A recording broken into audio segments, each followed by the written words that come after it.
Meu nome é Eliane Razotto, eu sou professora de Química e nós vamos iniciar agora a semana 9 da apostila de vocês e o nosso tema será sobre cinética química. Então, aqui a gente pode ver algumas reações que poderiam ocorrer de forma mais lenta, algumas ideias, né? Como, por exemplo, estragar os alimentos, enferrujar a lataria dos automóveis, envelhecer, são reações que poderiam ocorrer de forma mais lenta.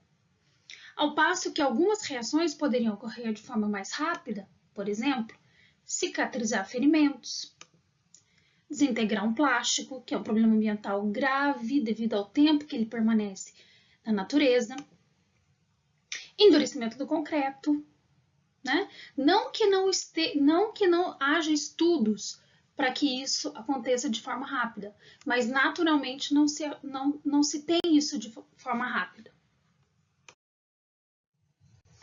Aqui, então, a gente vai ter os estudos, aqui está falando sobre os estudos que controlam o tempo das reações, tornando o processo mais lento ou mais rápido. Então, a gente tem duas situações. A panela de pressão é a reação mais lenta e a geladeira, que torna as reações mais rápidas. Isso são estratégias que a gente tem no nosso dia a dia que altera a velocidade das reações. Então, nesse contexto que a gente estuda cinética química. Cinética, então, vem do grego kinetike, que significa movimento, que é o mesmo que cinema, cinemática, enfim, vem de movimento. E esse, então, é um ramo da ciência que vai estudar a velocidade das reações e a rapidez com que elas acontecem e ainda quais os fatores que influenciam, ou seja, que podem acelerar ou retardar essa minha reação química. Então, o que seria essa velocidade de uma reação química? Olha só, é a variação que vai ocorrer num determinado intervalo de tempo. Numa reação química, a grandeza que mede a quantidade de reagente consumido e produto formado por unidade de tempo é, então, a velocidade. Observe nesse esquema que vocês têm aí na apostila de vocês, no momento inicial, no momento zero, eu só tenho reagente no meu meio, no meu sistema.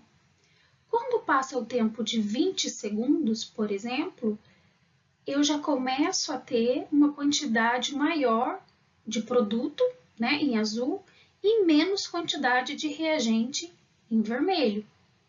Após 40 segundos ou minutos, o que vai acontecer? Eu não tenho quase mais nada de reagente.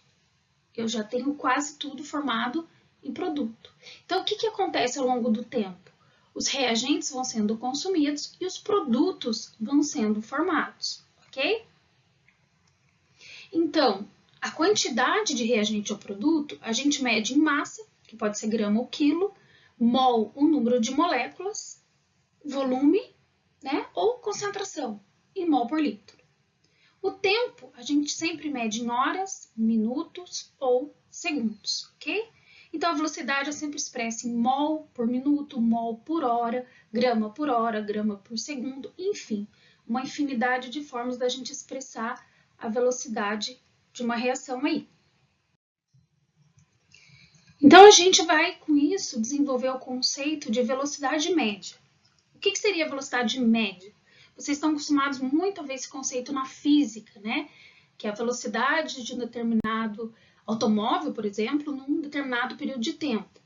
Aqui é um pouquinho diferente porque a gente vai falar de reagente consumido e produto formado, tá? Então, ele é a razão entre a quantidade consumida ou produzida de uma substância e o intervalo de tempo em que isso aconteceu. Depende do que o exercício está me pedindo, ok?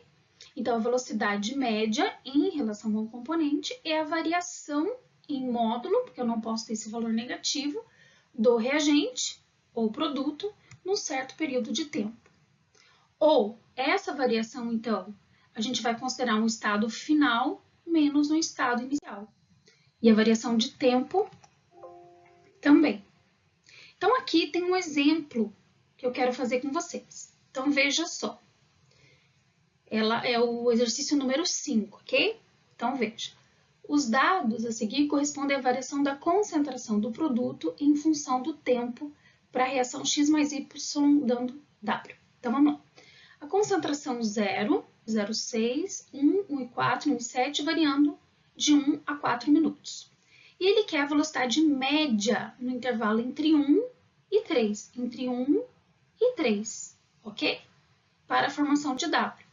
Então, a concentração, lembra, é a variação da concentração sobre a variação de tempo. Então, é a variação da concentração final, no tempo de 3 minutos, menos a inicial, que ele diz aqui que é entre 1 e 3. Então, o que eu vou ter? Olha só, sempre em módulo, então eu vou ter o meu final, é o tempo de 3 minutos, 1,4, menos a concentração inicial, que é o tempo de 1 minuto, que poderia ser 0 também, depende a finalidade da pergunta do exercício, certo? Então, vai ser 1,4 menos 0,6, divididos pela variação do tempo, ou seja, 3 menos 1. Então, fazendo a continha aí, a gente vai ter 0,4 mol por litro, porque está em concentração por minuto, ok? Como é que eu sei essa unidade? A tabela aqui, ó, está mostrando para a gente qual é a unidade. Tudo bem com esse exercício? Então, vamos para frente. Teoria das colisões. Então, vamos entender o que é isso. Olha só, é a teoria que determina a ocorrência de uma reação química. Então, não é toda reação, ou não são todos os reagentes que vão formar produto. Então, nem toda reação que eu imagino vai acontecer. Eu tenho alguns critérios para que isso aconteça. Como que isso se dá? Então, nem todas as colisões resultam em formação de produtos. Por que colisão? Porque quando você coloca um reagente em contato com o outro, eles vão se colidir, eles vão se chocar, ok? Porém, nem todo choque vai virar um produto, vai ser efetivo. Então, ela vai depender essencialmente de 2 fatores, ok? Primeiro, a orientação dessas moléculas e a energia com que elas se chocam. Então, eu preciso de ter uma orientação correta e uma energia mínima necessária. Então, observe agora, vamos simular a reação entre o gás nitrogênio, o gás oxigênio, formando o monóxido de nitrogênio. Vamos simular uma reação, uma colisão não efetiva em função da energia das moléculas. Ou seja, elas se colidem, porém numa energia muito abaixo da necessária. Então, observe o que vai acontecer. Eu tenho o N2 aqui, eu tenho o O2, e agora, ó, eles vão se chocar. Porém, não houve reação, porque a colisão, a energia foi muito fraca, ok? Agora, o segundo modelo da mesma reação. A colisão, de novo, não será efetiva devido à orientação das moléculas. Observe, de novo, N2 mais O2. Elas não estão na orientação adequada. Por exemplo, eu teria que colocar em contato o N com o O e esse N com esse O. No entanto, isso não vai acontecer. Olha só, eu só tenho uma situação em que eles se chocam. Então, essa reação novamente não vai acontecer.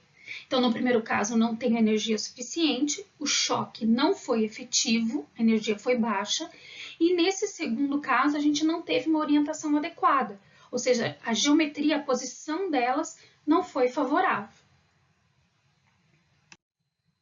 Olha esse terceiro caso aqui. Agora sim eu vou ter uma reação efetiva. Eu tenho uma orientação correta, olha só, as duas estão prontas para se chocar frontalmente, digamos assim, e eu tenho energia suficiente. Então, o que vai acontecer? Elas vão formar um estado intermediário, que a gente chama de complexo ativado, que uma vez formado é garantia de que a reação vai acontecer. Então, se eu formo um complexo ativado, já vai formar o produto. Se não formar um complexo ativado, eu não tenho a reação efetiva. Olha só, e a reação aconteceu. Eu tive um NO de um lado e um NO de outro, 2 NO. Então, veja, eu tenho reagentes, eu tenho a formação do complexo ativado, porque ele não é permanente. O complexo ativado se forma e já se transforma no meu produto, ok? Então, aqui eu tenho um exemplo de uma reação química que aconteceu de maneira efetiva, porque eu tive, novamente falando, orientação adequada e energia suficiente. Tá, então vamos falar um pouquinho melhor sobre esse complexo ativado aí, ó. Então, o que é o complexo ativado? Ele é um estado intermediário entre reagente e produto, em cujas estruturas eu já tenho ligações dos reagentes enfraquecidas, porque eu estou formando o produto, formando novas ligações que vão ser os meus produtos, ou um produto só, enfim. Então, os reagentes, olha só, formação do complexo ativado, né, geometria adequada e energia suficiente, e formação do produto lá, ok? Então, o complexo ativado é isso aí, é um estado intermediário. Ok, então vamos falar um pouquinho sobre essa energia aí, né, que a gente chama de energia de ativação. Então, o que seria essa energia que vocês vão ver bastante nos exercícios? Ela é uma quantidade mínima de energia necessária para romper a ligação. Então, para que uma ligação química aconteça, para que uma reação aconteça, eu preciso romper ligações e formar novas. Só que se eu não tenho energia suficiente para romper essas ligações, não tem como essa reação acontecer, porque eu nem rompi as ligações dos reagentes para que sejam formados produtos, ok? Então, essa energia de ativação é a quantidade mínima de energia necessária para romper as ligações entre os reagentes, para formar novas ligações no produto. Então, quanto maior a energia de ativação, menor a velocidade da reação. Porque se eu precisar de muita energia, a minha reação vai ser extremamente lenta. E o contrário também é verdadeiro. Se eu tenho uma baixa energia de ativação, eu preciso de pouca energia para essa reação acontecer. Então, ela vai ser extremamente rápida. Ok?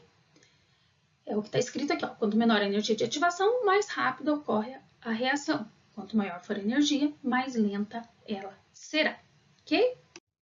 Então, a energia de ativação, o que vem a ser? Vamos só relembrar aqui. A energia mínima necessária para que os reagentes cheguem até o complexo ativado.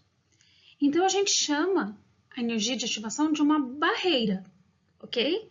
E quanto menor essa barreira, mais rapidamente os reagentes vão se transformar em produtos. A barreira está aqui, ó. Tá vendo? Energia de ativação. Então, aqui eu tenho dois tipos de gráfico, veja só. Um da reação exotérmica e outro da reação endotérmica. Qual é a diferença entre elas? A energia dos produtos. Numa reação exotérmica, que é aquela que libera calor para o meio, a energia dos produtos é menor do que a energia dos reagentes. Então, o meu ΔH é menor que zero. Lembrando lá de termoquímica. Numa reação endotérmica, a energia dos produtos é maior que a energia dos reagentes. Então, eu tenho um calor absorvido, um ΔH maior que zero. No entanto, quero que vocês observem aqui pela linha tracejada que a energia de ativação de ambas não muda.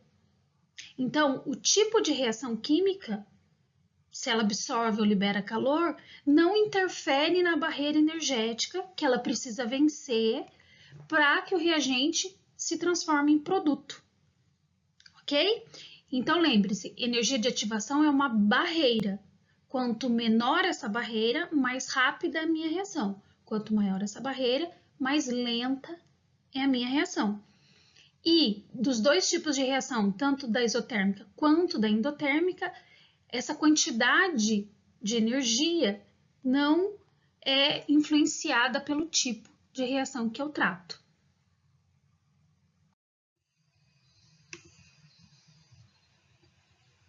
Então, aqui eu coloquei um exercício para vocês lá da página 42 da Unifei, que utiliza justamente esse gráfico aí para a gente poder resolver as perguntas que ele está fazendo ali. Ó. Considere o perfil da reação descrita na figura abaixo, onde R são os reagentes e P são os produtos.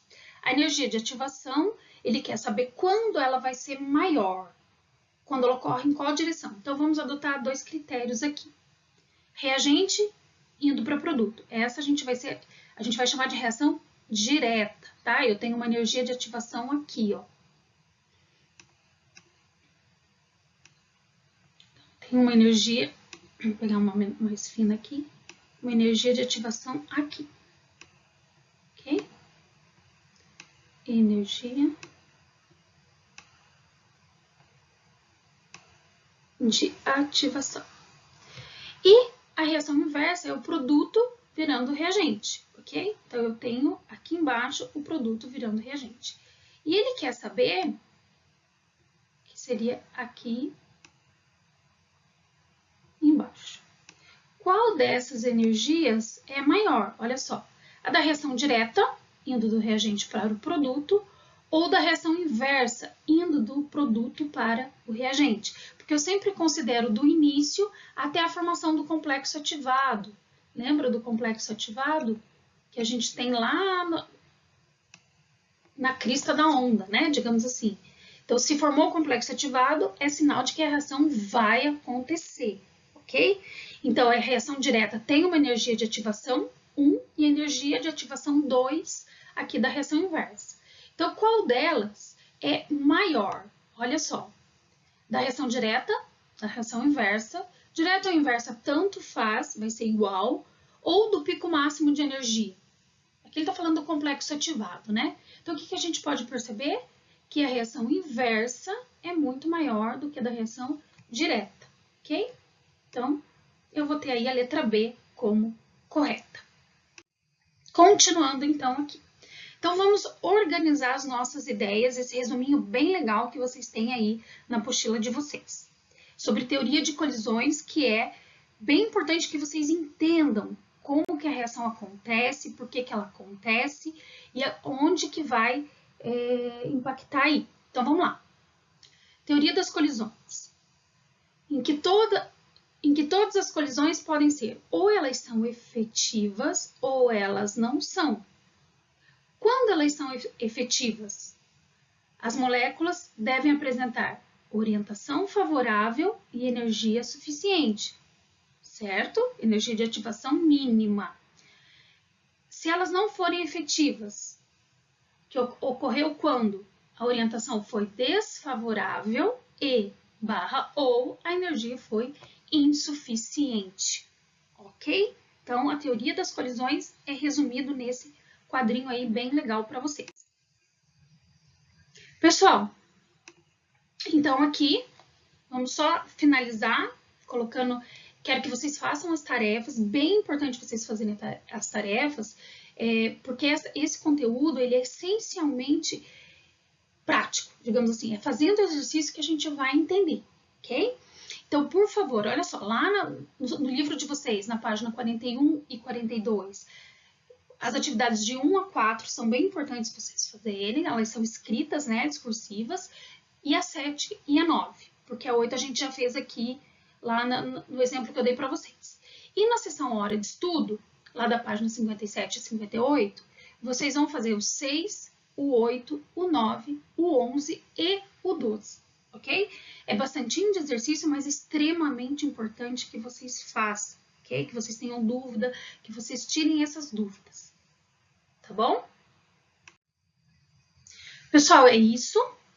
Bons estudos para vocês, espero que tenham aproveitado bastante essa aula. Revejam ela, revisem esse conteúdo quantas vezes for necessário e a gente se vê então na nossa próxima aula.